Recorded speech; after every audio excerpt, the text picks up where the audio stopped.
পৃথিবীতে সবচাইতে শ্রেষ্ঠতম দোয়ার স্থান হলো মা বাবা।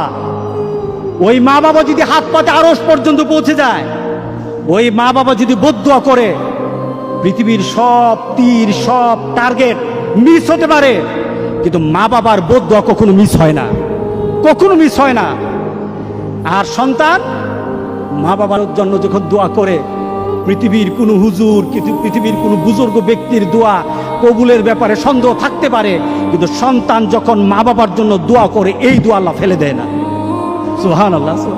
কারণ মা বাবার এই দোয়াটা শিখিয়ে দিয়েছেন আল্লাহ সুবহানাহু ওয়া তাআলা, রব্বির হামহুমা কামা রব্বায়ানি সাগীরা।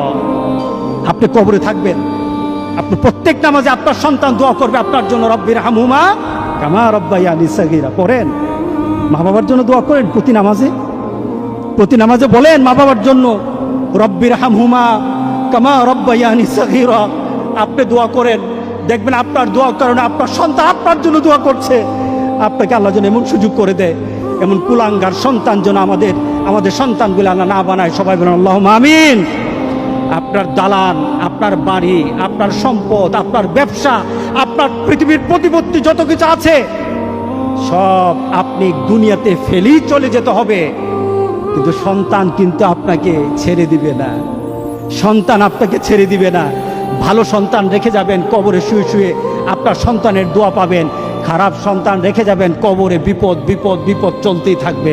আল্লাহ আমাদের সবাইকে হেফাজত করুক। আমিন বলি।